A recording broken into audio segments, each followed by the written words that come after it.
Welcome to Telugu focus TV. నేను మీ Srinivas Reddy. July 1 నుంచి కూడా కొత్త రూల్స్ రాబోతున్నాయి. అసలు ఈ కొత్త రూల్స్ దేని మీద రాబోతున్నాయి, ఒకటి నుండి ఏంటి అనేది కూడా ఈ వీడియోలో మనం తెలుసుకుందాం. ప్రతి నెల ప్రారంభంలో గ్యాస్ సిలిండర్ ధరో లేదా ఆధార్ కార్డో, పాన్ కార్డో, క్రెడిట్ కార్డు ఈ మొదలైనటువంటి వాటి మీద వివిధ రకాలైనటువంటి మార్పులు అయితే జరుగుతూనే ఉన్నాయి. అయితే ఈ విషయంలో జూన్ 2025 నుండి ముగిపోతుండటంతో ఇప్పుడు ఈ నెల అయిపోతుంది కాబట్టి ఇక జూలై వచ్చిందంటే కొన్ని రోజుల్లో, అంటే 2-3 రోజుల్లో కూడా మనకు జూలై వస్తుంది.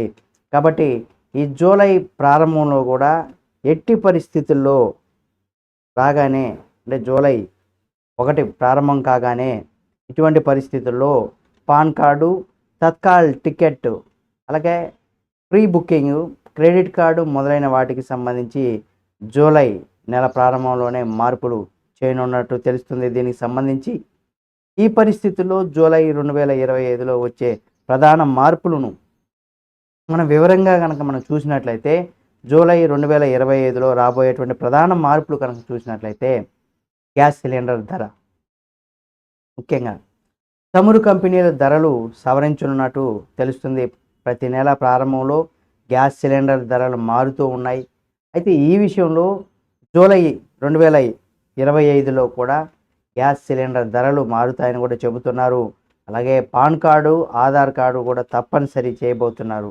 అంటే జూలై 1, 2025 నుంచి కూడా పాన్ కార్డు, అంటే శాశ్వత ఖాతా సంఖ్య ఏదైతే ఉందో దాన్ని పొందడానికి ఆధార్ తప్పనిసరి చేసింది.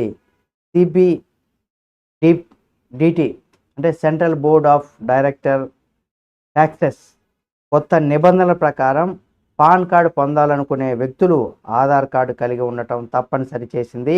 దాంతో పాటుగా పాన్ కార్డు కోసం ఆధార్ ధృవీకరణ కూడా తప్పనిసరి చేసింది. తత్కాల్ టికెట్ బుకింగ్కు సంబంధించి కూడా మనం చూసినట్లయితే, జూలై 1, 2025 నుండి కూడా తత్కాల్ టికెట్ బుకింగ్కు ఆధార్ కార్డును తప్పనిసరి చేసింది. అంటే భారతీయ రైల్వే ఐఆర్సిటిసి మొబైల్ యాప్ ద్వారా కావచ్చు, ఈ తత్కాల్ బుకింగ్ టికెట్ బుకింగ్కు సంబంధించి ఆధార్ వెరిఫికేషన్ తప్పనిసరి చేసింది. 2025 జూలై 15 నుంచి కూడా ఆన్లైన్లో తత్కాల్ టికెట్ బుకింగ్కు ఆధార్ వెరిఫికేషన్ తప్పనిసరి అంటే తప్పనిసరిగా ఉండాలని కూడా రైల్వే శాఖ పేర్కొంది. ఆదాయపు పన్నుకు సంబంధించి కూడా 2024-25 ఆర్థిక సంవత్సరానికి సంబంధించి ఆదాయపు పన్ను దాఖలు చేయడానికి కూడా చివరి తేదీ, అంటే జూలై 31వ తేదీకి చివరి తేదీగా ఉంది. కాబట్టి ఈ పరిస్థితిలో ఇక్కడ సిబిడిటి దానికి గడువు కూడా పొడిగించింది. దీని ప్రకారం సెప్టెంబర్ 15, 2025న చివరి తేదీగా కూడా ప్రకటించింది. క్రెడిట్ కార్డులకు సంబంధించి ఛార్జీలకు సంబంధించి కూడా మారనున్నాయి జూలై 1 నుండి కూడా. అయితే హెచ్డిఎఫ్సి బ్యాంక్ క్రెడిట్ కార్డు వినియోగదారులు ఎవరైతే ఉంటారో వాళ్ళ కోసం కొన్ని కొత్త ఛార్జీలు కూడా అమలు చేయనుంది. ఇప్పుడు మీరు ఇక్కడ మనకు Dream11 అని, ఎంపీఎల్ లేదా రమ్మీ సర్కిల్ వంటి గేమింగ్ యాప్లకు నెలకు 10,000 కంటే ఎక్కువగా ఖర్చు చేసి అదనంగా 1% రుసుము చెల్లించాల్సినటువంటి పరిస్థితి ఉంటుంది.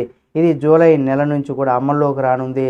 అలాగే పేటిఎం, మొబిక్విక్, ఫ్రీచార్జ్ అలాంటి వ్యాలెట్లు ఏవైతే ఉన్నాయో దాంట్లో 10,000 కంటే ఎక్కువగా లోడ్ చేయడం కూడా అదే ఛార్జీ విధించనున్నట్టుగా కూడా పేర్కొంది. దీంతో పాటుగా యూటిలిటీ బిల్లు చెల్లింపులు, అంటే విద్యుత్ కావచ్చు, వాటర్ బిల్లు కావచ్చు, ఇవన్నీ కూడా మొదలుకొని 50,000 కంటే ఎక్కువ ఉంటే అక్కడ కూడా అదనపు ఛార్జీలు చెల్లించాల్సి ఉంటుందనేసి కూడా చెప్తున్నారు.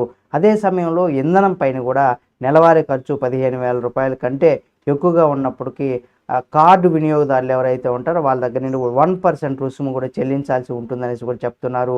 ఇక ఏటీఎం ఛార్జీలకు సంబంధించి కనుక మనం చూసినట్లయితే, ఐసిఐసిఐ బ్యాంక్ ఏటీఎం లావాదేవీలకు సంబంధించి అంటే నియమాలను కూడా మార్చింది.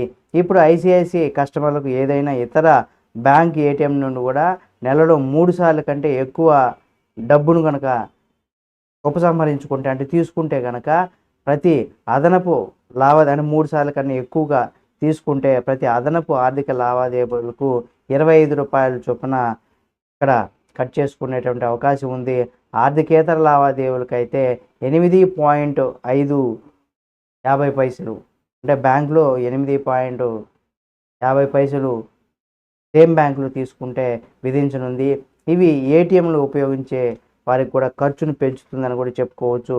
కాబట్టి ఇటువంటి ఇంకా రానున్న రోజుల్లో కూడా యూపీఐకి సంబంధించి కూడా ఇప్పుడు ఏదైతే మనం గూగుల్ పే, ఫోన్పే ఇవి వాడుతున్నాం, వాటికి కూడా రానున్న రోజుల్లో ఛార్జీల బాధుడు అనేది కూడా రాబోతుంది అని కూడా చెప్పుకోవచ్చు. ఎందుకంటే ఎప్పటికప్పుడు ప్రజలకు ప్రతిదీ కూడా వాళ్ళకి బాగా అలవాటు చేయించి వాళ్ళని బానిసలు చేసుకున్న తర్వాత ఈ రేట్లు పెంచుకోవడం ఇలాంటివన్నీ కూడా చేస్తూ ఉన్నారు.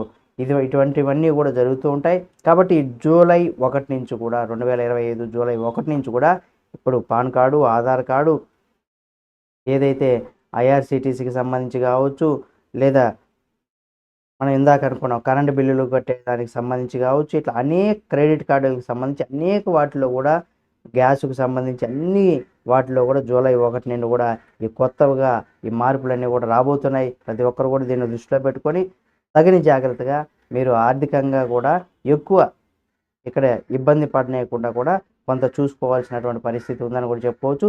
ఈ వీడియో మీకు నచ్చితే లైక్ చేయండి. మరిన్ని వీడియోల కోసం మన Telugu focus TV channel subscribe చేసుకొని పక్కనే ఉన్న బెల్ బటన్ నొక్కడం మాత్రం మర్చిపోకండి.